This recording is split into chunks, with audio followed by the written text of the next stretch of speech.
Hola, ¿qué tal? Estamos en una nueva edición de Mercados por Chacra TV, directamente de nuestros estudios en Vicente López, para toda la transmisión de Chacra cada vez más nutrida, cada vez más rica en la oferta de contenido.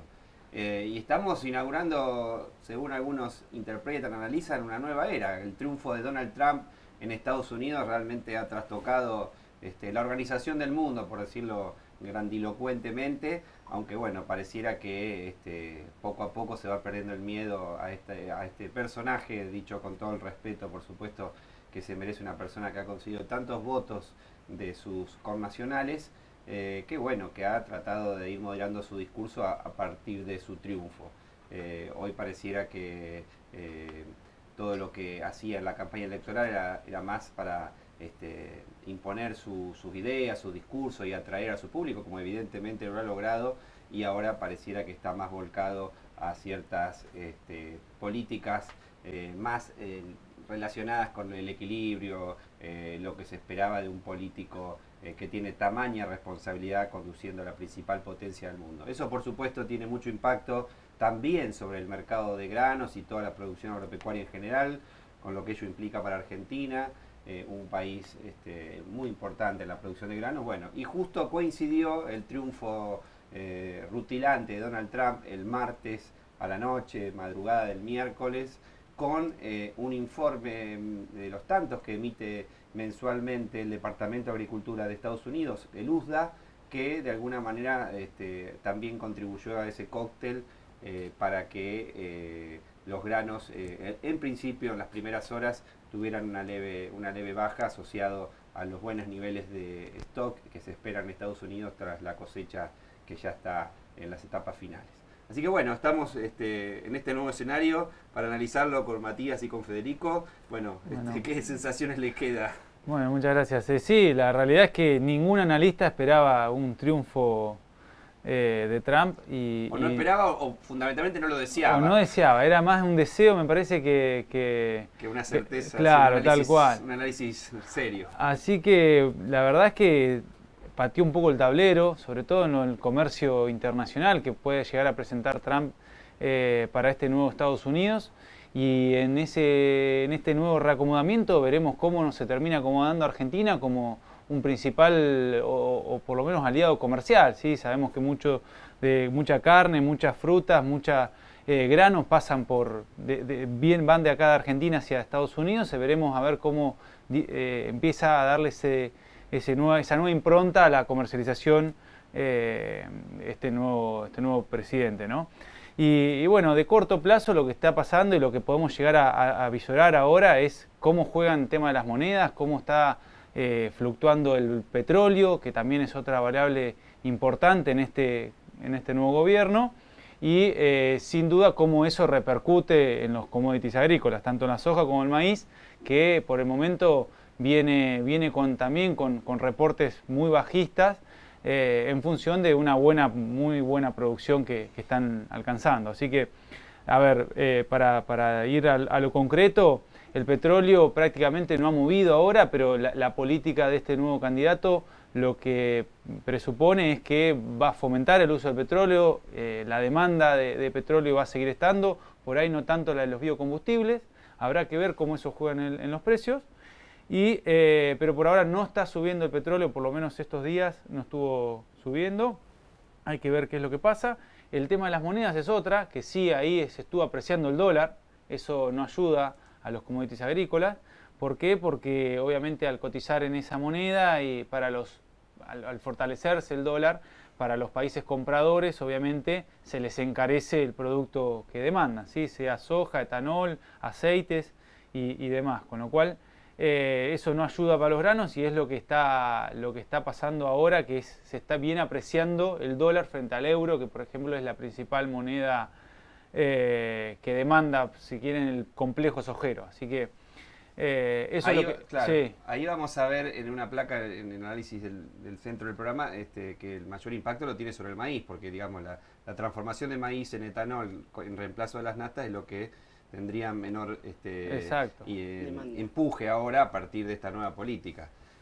Así que Sí, a ver, eso ahora lo vamos a analizar, pero me decías... no, te decía que a ver, el tipo de cambio, la moneda fortaleciéndose, habrá que ver qué es lo que pasa, porque hoy están todos esperando que la política, la nueva política tenga un dólar fuerte, digamos, fomente todo lo que es la producción y la industria nacional, por ahí cierre las fronteras, no tan expresamente con un paredón, pero por ahí eso es lo que se espera el mercado. Y bueno, hoy lo podemos ver con un dólar fortaleciéndose, con fondos especulativos también ingresando y comprando. Hay que ver ahora el próximo reporte de esta semana, pero también se dice que se está incorporando mucho al mercado de granos. Y bueno, eso le está dando ayer y hoy una suba a los commodities, ¿sí? Claro, para que la gente vaya atando los cabos de lo que significa estas políticas, pues parecen decisiones de una persona excéntrica que decir, bueno, tanto puede impactar sobre mi producción agropecuaria. Hay datos históricos que ayudan a entender un poquito más esto. Lo que decía Matías respecto de que la cotización del dólar incide directamente sobre el valor de los granos. O sea, cuando la soja llegó a estar a $600 era porque el dólar estaba barato. Exacto. En relación a otros productos físicos como los granos que alimentan animales. Entonces, si el dólar, en función de la política que pareciera pregonar Donald Trump, se cotizara mejor, por ejemplo, frente a otras monedas, eso haría que los precios relativos de los granos bajaran notablemente. Pero ahí hay un atenuante que explica también que se va pasando el susto a medida que pasan las horas después del triunfo de Trump, que es que parecía que, bueno, se cerraba el mundo, de repente, bueno, un poco más volvíamos a la Edad Media y todo iba a perder valor, los fondos especulativos no iban a comprar más soja, bueno, todo eso se relativiza con lo que se está viendo, que Donald Trump tiene un discurso mucho más moderado y muchos interpretan bastante más condicionado por la política histórica del Partido Republicano, el partido con el que se presentó a las elecciones y ganó. Sin ir más lejos, George W. Bush, el último presidente republicano, en función de que habían derrumbado las Torres Gemelas, prácticamente duplicó el valor del dólar, perdón, la devaluación del dólar en relación al euro, pasó de 0,80 a 1,60, eso fue lo que llevó a los granos a tener alto valor. Entonces, si Donald Trump respeta de alguna manera las líneas generales de su partido, no podría llegar a tener una política tan proteccionista como pregonó la campaña. Exacto. O sea que, como siempre decimos, bueno, tampoco seamos tan alarmistas. Hay que analizar todas las variables, por supuesto, pero no, siempre hay una tendencia a cierto equilibrio, ¿no? Hasta enero que tome el mando, digamos, van a pasar varias cosas. 20 de enero es la fecha donde se va a ir viendo. Y después de ahí habrá que esperar los 6 meses para que empiece a acomodar las cosas, por lo menos sus políticas, sus decisiones. Yo no creo que sea tan extremista como lo hizo en la campaña, creo que va a ser algo más bien moderado, pero bueno, digamos, tiene otra política comercial, o por lo menos para el sector nuestro, que la que veníamos teniendo hasta ahora con Obama. Habrá que ver cómo eso impacta. A las pocas horas de ganar la elección, Donald Trump, pareciendo otra persona directamente, le preguntó a Barack Obama algunos consejos para ejercer la presidencia, digamos. Así que eso cabría esperar de eso, que no serían tan, digamos, traumáticos los cambios, si realmente el hombre quiere escuchar algún consejo de su antecesor Barack Obama. Bueno, vamos, después de esta introducción general, vamos a pedirle al señor director Marcos Batobás que por favor nos ponga la primera de las placas para analizar con números concretos esto que un poco analizábamos también primigeniamente, la relación euro-dólar, cómo eso después termina impactando en el valor de los granos. Sí, a ver, lo que veníamos viendo era que durante octubre se venía fortaleciendo el dólar y bueno, cuando las previas frente a la votación, los primeros días de noviembre empezó a devaluarse, a llegar a niveles de septiembre, de julio y meses anteriores, pero bueno, los días posteriores a la elección, miércoles, jueves y demás, el tipo de cambio volvió a apreciarse y volvió a quebrar el 1 a 1, ¿sí? contra el euro. Bueno, se espera que eso siga esta dinámica, la última fase de la curva en picada, apreciándose la moneda. Veremos qué es lo que pasa. Esto no ayuda a los commodities, o por lo menos sí ayuda a la demanda concreta de corto plazo, que es lo que vimos esta última semana, que se está demandando mucho más soja y maíz, pero de mediano a largo plazo obviamente te pone si quieren, un freno al aumento de las cotizaciones. Veremos.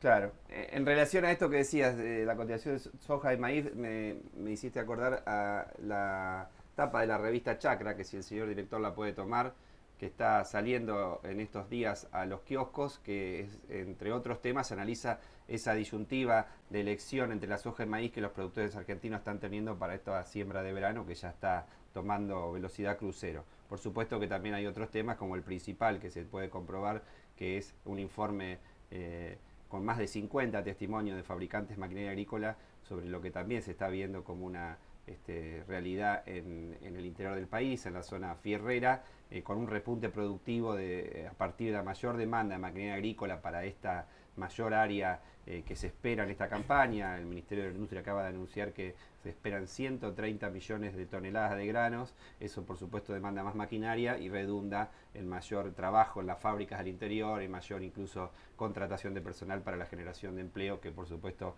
estamos hablando de un empleo muy genuino de producción industrial ligado al campo, el motor de la economía argentina.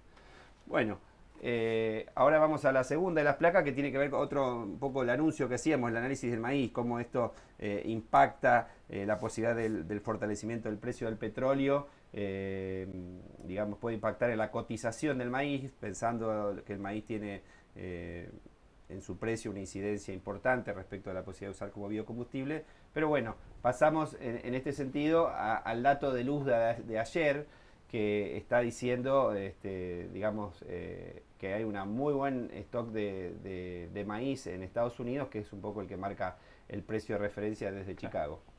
Déjame que te interrumpa, Mauricio, Sí. y te cuente un poco lo que se ve en este cuadrito. Sí. Acá vemos lo más importante, lo primero que se vio fue el aumento del rendimiento a 11 quintales por hectárea, que es un rendimiento récord histórico. Ya lo venían subiendo en los informes anteriores y de nuevo, con un 83% de la cosecha confirma que tiene un rendimiento muy importante y esto te pega fuerte en la producción. Como vemos, pasamos de 382 millones de toneladas en octubre y ahora 386, con que a esta altura del partido es muy fuerte cómo juega esto en el mercado y repercute quizás por ahí en esto que hablaba de los stocks finales. Pasamos de 59 el mes pasado, que ya era un número alto a comparación de la campaña anterior o al cierre de la campaña anterior, y ahora estamos en 61 millones de toneladas y esto es la verdad que un número bastante importante teniendo en cuenta cómo pega la demanda y cómo juega Estados Unidos en el mercado mundial de maíz, que produce prácticamente el 40% del maíz mundial. Entonces, teniendo una gran producción, hay que ver para adelante cómo juega el climático en Sudamérica para Argentina y para Brasil, para ver cómo peleamos este mercado, que quizás estamos un poco en desventaja con esta confirmación de una gran producción en Estados Unidos. Claro, un rinde por hectárea de 11 toneladas, o sea, sí. 110 quintales, es casi una tercera parte más de lo que es del rinde promedio de la Argentina, que para esta campaña los datos oficiales lo estiman en 77 quintales por hectárea, o sea que 7,7 toneladas, y acá están ya en 11 con la cosecha guardada. Así que ya levantada. Sí, por eso esto es un dato muy, no sé si llamativo, porque vienen con un muy buen rendimiento, muy buen avance de cultivo a lo largo de todo el ciclo, pero le pega muy fuerte porque no te esperás que mes a mes sigan subiendo rendimiento, teniendo en cuenta que ya están por concluir la cosecha, y esto la verdad que nos hace mucho ruido y te hace ver que están un escalón más arriba en tecnología, en producción, quizás en genética, lo que les da estos rendimientos promedio. Es un dato importante saber que es un rendimiento promedio a nivel país. Claro, esto es parte de la película de haber abandonado, de haberse bajado del tren. Argentina hace 6, 7 años estaba casi en los mismos valores actuales respecto de rinde por hectárea. Había tenido en alguna campaña algún pico de creo, si no me equivoco, de 80 quintales, arriba de 80 quintales, o sea que ahora estamos más abajo. Claro, uno deja de hacer en cualquier oficio, claro. Pierde las mañas. Pierde las mañas, pierde la eficiencia, pierde el potencial. Así que bueno, esperemos que si se sostiene esta política de no frenar la productividad del maíz y no ponerle trabas como pasaba hasta el año pasado, en algunos años los podemos Sí. alcanzar a los estadounidenses. Veremos cómo avanzan con Donald Trump. Exactamente, así que bueno, un poco lo que comparto, lo decía Fede, el escenario para el maíz de mediano a largo plazo y un poco con lo que decías de la revista, la definición de superficie acá en Argentina, vamos a un mercado sobreabastecido, o sea, Estados Unidos con muy excelente producción, Brasil va a una excelente producción también, y acá en Argentina sabemos que el incremento de área, pese a las inundaciones que se dieron estas últimas semanas y que hubo bastante área que se resembró, que va a quedar sin sembrar, va a ser muy buena, ¿no? Entonces, vamos a un mercado, por lo menos a cosecha y posterior, y sobre todo lo que es tardío, con muy buena, muy pesado y con mucha oferta a nivel local, que bueno, eso para todos los que están sembrando y tomando la decisión de sembrar, deberían ya sembrarlo con un precio de referencia, con una estimación de precio para ir convalidando los buenos márgenes que presentaba a priori el maíz. Así que por ahí en ese caso lo que estamos recomendando es ir tomando coberturas, tratar de tener flexibilidad en las herramientas que se toman y cómo ir poder captando precio desde ahora, porque una vez que esto se defina, yo creo que nos va a costar mucho más, ¿no? Nos va a costar, por lo menos al precio del maíz, seguir repuntando acá en Argentina. O sea, alguna alternativa de por ahí atarte al mercado de Chicago puede ser interesante y por ahí eso te permite ir cerrando precio, convalidando estos mínimos y capaz quedar abierto a la suba allá en Chicago. Bueno, está en línea con lo que recomendaban en la última emisión, en la anterior Exacto. emisión de Chacra Mercados por Chacra TV, Julián Sola y Catalina Ferrari, compañeras de Federico y de Matías como analistas de Global Tecno, que también veían que además de lo que siempre es recomendable tener en cuenta herramientas para tomar cobertura, este es un momento especial como para no perderlas de vista. Exactamente, exactamente. Perfecto. Bueno, Sí, estamos siempre, en sintonía con siempre las buscando chicas. la suba, así que Claro. después no digan De que no avisamos. optimizar, claro, para optimizar los rendimientos después de tanto esfuerzo en el lote. Exacto. Y vamos a la última de las placas de este segmento de mercado de granos, por favor, señor director. Ahí está, porque no podemos olvidarnos de nuestra reina, la oleaginosa, la soja. Bueno, No hay que olvidarse. no mostramos el cuadrito de oferta y demanda de Estados Unidos, pero también viene aumentando el rendimiento y obviamente queríamos hacer hincapié en los precios de mayo y julio del año que viene, que son los momentos de cosecha durante la cosecha acá en Argentina, porque obviamente estos muchachos van a una excelentísima producción, la siguen aumentando mes a mes y obviamente eso le está dando un poquito de pesadez al mercado, más allá de que las exportaciones ahora en la coyuntura vienen siendo muy buenas, ¿no? Por eso es que, de vuelta, la soja tiene un muy buen precio ahora, o por lo menos está en paridad con el mercado de Chicago, como lo muestra ahí las pelotitas que son la cotización en Chicago, en CME, y los cuadraditos que son los precios acá en Argentina. Obviamente si le descontamos las retenciones y demás, y los gastos de FOBIN, te da ese valor que estamos viendo ahí sobre mayo de 2017, con lo cual tenemos que tener una cierta precaución viendo que Estados Unidos tiene una excelentísima producción, que Brasil va a una muy buena también, o por lo menos el clima viene siendo muy favorable y avanzando con una buena siembra ya. Habrá que ver qué es lo que pasa acá en Argentina. Entonces, por lo menos empezar a mirarlo con un poquito más de pesa, que no nos guste y estemos viendo toda la película del 300, que ya la vimos, sobre el disponible. Bueno, también hay que mirarlo con otros ojos esa posición y de vuelta ir asegurando, por lo menos poniendo pisos de precio. Ya estamos cerrando casi este segmento, pero dos palabras sobre el tema del trigo, que tuvo un repunte en las últimas horas, es como el tercer cultivo de importancia en Argentina, se viene ahora pronto la cosecha, ya empezó la cosecha en Argentina, pero bueno, todavía no llegamos a la mitad y vendrá después toda la comercialización, así que bueno, ¿qué están viendo en eso? Que tuvo una mejora, por lo menos en los mercados de Estados Unidos.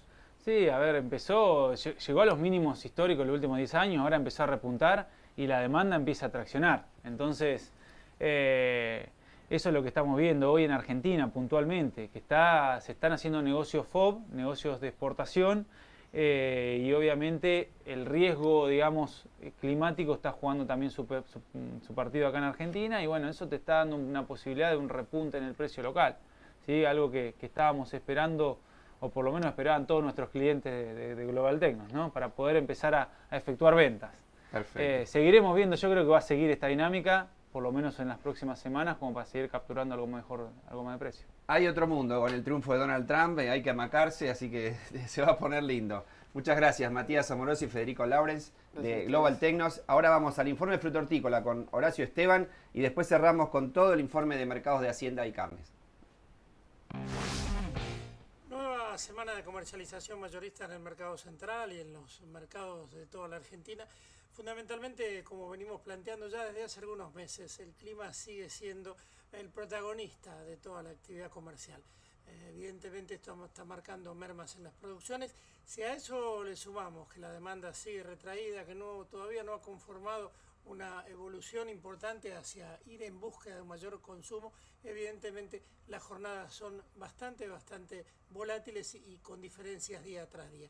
¿Qué pasó esta semana? Bueno, fundamentalmente en el caso del tomate empieza a recuperar valor al amparo. Un menor ingreso del norte del país, está empezando a ingresar las primicias de la zona aquí de La Plata, que son en definitiva las que hacia mediados de semana tuvieron los mejores precios, algo así como 350 pesos un cajón de excelente calidad, como también un perita del norte que, como les digo, está terminando la temporada.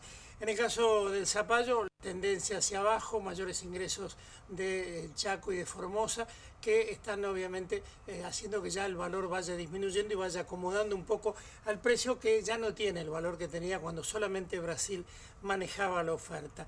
En el caso de hortalizas pesadas, se notó, por sobre todas las cosas, un leve incremento de la papa. Hubo menores ingresos procedentes de la zona nueva de Tucumán, malas condiciones climáticas allí en la zona de producción, y esto hizo que los ingresos fueran menores. En el caso de la cebolla no termina de recuperarse el precio. Ha sido un año muy malo para todos los productores, en particular para aquellos que vienen de Santiago del Estero, que tenían amplias expectativas de que otro iba a ser el panorama. Comenzó a ingresar cebolla procedente de Mendoza y de San Juan, y esto está marcando por lo menos una diferenciación en cuanto al tipo de calidad de presentación, con un Santiago del Estero que ya está terminando.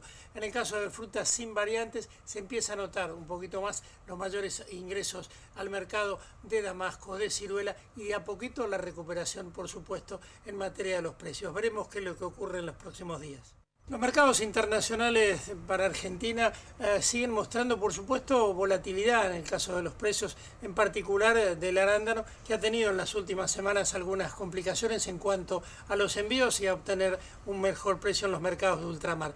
La preocupación, por supuesto, desde lo interno, desde los costos, de la rentabilidad. Se ha decretado un proyecto, se ha presentado en la Cámara de Diputados de emergencia para todo lo que son frutas de pepita y de carozo, porque evidentemente las malas condiciones climáticas que se han abatido en esta semana, en particular en la zona de Río Negro, en Mendoza, también en el Chaco, con otras producciones, marcan a las claras esto que le contaba en emisiones anteriores respecto al tema del protagonismo que está teniendo el clima. Pero de todas maneras, lo más importante para la Argentina, para lo que son las frutas de nuestro país, es el tema de los costos, el tema de la rentabilidad. Y hacia allí habrá que hacer eje. El gobierno de Río Negro le estuvo presentando al presidente de la Nación, a Mauricio Macri, un proyecto para ver de qué manera pueden reactivar con tecnología, con inversiones, un sector que la verdad ya no puede más. Hemos hablado con la gente de la Cámara Argentina de Fruticultores Integrados, se enteraron de esta reunión y por supuesto de este proyecto por los diarios, dicen, y están esperando por supuesto volverse a reunir con el gobierno de la provincia de Río Negro para ver si juntos, sector público y sector privado, empiezan a delinear un camino certero, un camino de consenso, pero también definitivo para la producción de peras y manzanas, que está pasando por una profunda crisis. Perfecto, completísimo como siempre el informe de Horacio Esteban sobre las frutas y hortalizas. Y esto que parece la cabellera de Donald Trump es un limón que estaba en la planta de la casa de mi abuela, que realmente es un limón. Mire la comparación con el tamaño de uno y otro de los limones. Bueno, esto de los limones es una de las preocupaciones, de las tantas cosas que ha tenido impacto a partir del triunfo de Donald Trump, porque se espera, como se lo anticipó el agregado agrícola de Argentina, José Molina, a Candela Martínez Jerez, en una nota que será emitida este jueves en el noticiero de Chacra TV. Están esperando que Barack Obama autorice finalmente el ingreso de limones argentinos postergado, ya anunciado algunos meses atrás y todavía no se ha efectivizado. Se espera que esto sea una realidad antes que venga Donald Trump el 20 de enero y después prácticamente se cierren las fronteras y todo el fantasma del muro también castigue los limones argentinos.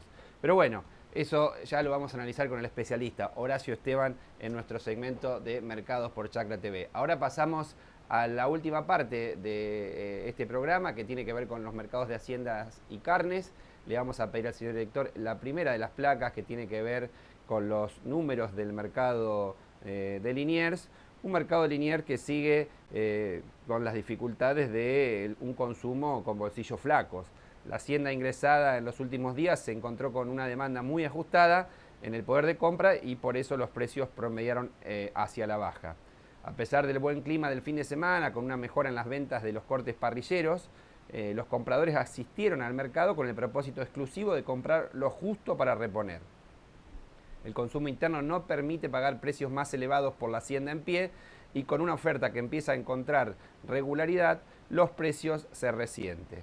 Como se observa en el cuadro de las cotizaciones, los promedios se ubicaron por debajo de la semana pasada, aún con la ayuda de precios destacados en los remates especiales celebrados este jueves. Dentro de un escenario de precios deprimidos y suficiente volumen de abastecimiento, la calidad es el único factor que anima los precios del mercado y eso se siente. No sobra nada, evidentemente, para la cotización de la carne. En la segunda de las placas de Hacienda y Carne, que le pedimos ya al señor director, que tiene que ver con el análisis de los precios del mercado de invernada, ahí lo estamos viendo, podemos ver que hay una sensación de reposo. La invernada, que había tenido su pico en septiembre, arrancó este noviembre bastante calma, en línea con lo que se vio en octubre, con una leve baja. Los precios de los terneros se mantienen estables, con cotizaciones que van desde los 36 a los 40 pesos, y la invernada en general se presenta sin grandes variaciones entre cada una de las semanas que van transcurriendo. El precio del gordo en baja, la salida escalonada de Hacienda retrasada y los precios del maíz le pusieron en septiembre un techo al precio de los terneros y terneras. Los precios de los vientres no exhiben valores sobresalientes y las cifras de los últimos meses muestran una estabilidad para todo este segmento, y solo el otorgamiento de facilidades de pago le otorga algún dinamismo a las ventas. Por último, le pedimos al señor director las dos últimas de las placas, que tiene que ver, ahí está muy bien, la relación insumo-producto, en este caso primero la relación ternero-novillo, que tuvo una leve suba esta semana. El ternero liviano logró mantenerse, mientras que el gordo cotizó en baja. Y sin grandes respuestas en el mercado de Liniers, la relación entre la invernada y la hacienda de faena se conserva flotando en niveles similares cada semana. Los invernadores a pastos, con buena oferta forrajera en esta primavera, se animan a comprar terneros y terneras, aprovechando el bajo costo de alimentación y especulando con una mejora de precios futuras para la hacienda recriada. En lo que se refiere a engorde a corral, el porcentaje de ocupación en octubre fue del 65%, según la Cámara Argentina de Feedlot, y el índice de reposición 0,86, es decir, los corrales se van vaciando con egresos que superan a los ingresos. Bueno, esto ha sido todo por hoy en este segmento de Mercados por Chacra TV. Como decíamos al principio, en un nuevo escenario, a la espera de las medidas que irá decidiendo y tomando a partir del 20 de enero Donald Trump, que pareciera que está condicionando un nuevo mundo y, por supuesto, con su impacto sobre los mercados agropecuarios de tanta importancia para Argentina. Así que seguimos analizando todos estos temas. Nos vemos la semana próxima.